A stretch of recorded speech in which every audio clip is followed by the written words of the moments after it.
Alþjóðagjaldeyrissjóðurinn vill að hámarkslán Íbúðalánasjóðs verði lækkuð hið fyrsta og meira aðhald í ríkisfjármálum. Alþjóðagjaldeyrissjóðurinn vill að hámarkslán Íbúðalánasjóðs verði lækkuð hið fyrsta sem og lánshlutfall hans. Í framhaldinu þarf ríkisstjórnin að eyða fyrir fullt og allt þeirri bjögun á innlendum fjármálamarkaði sem Íbúðalánasjóður veldur. Þá nauðsynlegt að beita meiri aðhaldi í ríkisfjármálum. Sendinefnd á vegum Alþjóðagjaldeyrissjóðsins hefur á undanförnum 2 vikum kynnt sér íslensk efnahagsmál og var greint frá helstu niðurstöðum nefndarinnar í dag.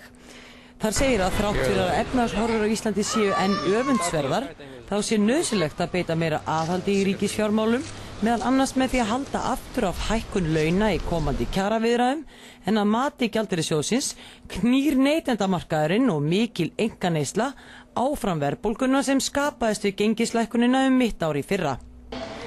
Þá segir í áliti sendinefndarinnar að sérstaklega sé brýnt að auka skilvirkni peningastefnunar.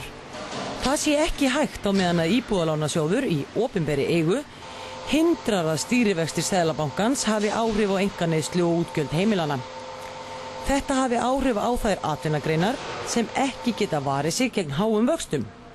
Í álitinu segir svo: fyrsta skref í umbótum vegna Íbúðalánasjóðs ætti að vera að lækka án tafar hámarkslán og lánshlutfall hans. Í framhaldinu þarf ríkisstjórnin að eyða fyrir fullt og allt þeirri bjögun á innlendum fjármálamarkaði sem stafar af tilvist Íbúðalánasjóðs í eigu hins opinbera. Eða með öðrum orðum þá telur sendinefndin að einkavæða eigi Íbúðalánasjóð. Í lokaorðum álitsins segir sendinefndin kjörið tækifæri fyrir nýja ríkisstjórn að taka þessar erfiðu ákvarðanir sem nauðsynlega séu til að styrkja efnahagsstöðugleika á Íslandi. Fjármálaráðherra ætlar ekki að leggja niður Íbúðalánasjóð þrátt fyrir tilmæli Alþjóðagjaldeyrissjóðsins þar Árni Mathiesen fjármálaráðherra segir að ekki standi til að einkavæða Íbúðalánasjóð eins og sendinefnd Alþjóðagjaldeyrissjóðsins hefur lagt til. Ráðherra segist almennt ánægður með niðurstöður nefndarinnar en sammála því að nauðsynlegt sé að sýna aðhald í komandi kjaraviðræðum. Lára Ómarsdóttir. Nefndin hefur að undanförnu kynnt sér íslenskt efnahagslíf og voru niðurstöður hennar kynntar í gær. Já, þetta afskaplega jákvæð skýrsla sem kemur frá þeim, bæði hvað varðar stöðu efnahagsmáluna í heild og eins hvað varðar ríkisfjármálastjórnina. Þeir hafa eins verið áhyggjur af því að vextir eru háir og peningamálastjórnin að þeirra mati og reyndar hafa aðrir nefndar líka, kannski ekki alveg að skila sér eins og menn hefðu ætlað. Í áliti nefndarinnar segir að Íbúðalánasjóður sé meðal annars valdur að því að vextir eru háir hér á landi og leggur nefndin til að hann verði lagður niður í núverandi mynd eða einkavæddur. Já, við erum nú að skoða málefni Íbúðalánasjóðsins og að það sé nú ekki hluta af því að leggja niður.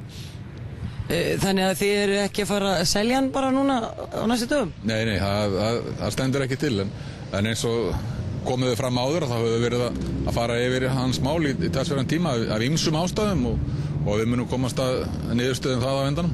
Í áliti nefndarinnar ríkisstjórnin einnig hvött til að halda aftur af hækkun launa í komandi kjaraviðræðum. Það er auðvitað rétt það er nauðsynlegt að vera með aðhald. Það má segja í stórum dráttum hvað varðar rekstur og tilfærslu ríkissjóðs að það voru 2/3 hlutar þeirra laun eða hlutir sem að ráðast af kjarasamningum. Og það segir sig því sjálft að ef það á að vera aðhald í ríkisfjármálunum og að þá þarf það að koma fram þar á einhvern hátt en auðvitað þarf að gæta fyllstu sanngirni. Hvað meinar með því? Sem sagt að opinberir starfsmenn þeir fá ekki mikla launahækkanir? Við eigum eftir að fara í þessa samninga og þeir þurfa auðvitað að vera að megninu til í takt við það sem er að gerast annars staðar í þjóðfélaginu. Þannig að það má kannski segja að þegar verið að tala um að þurfa að vera aðhald í launum hjá hinn opinbera þá sé jafnframt verið að tala um það að þurfa að vera aðhald í launum á almenna markaðnum.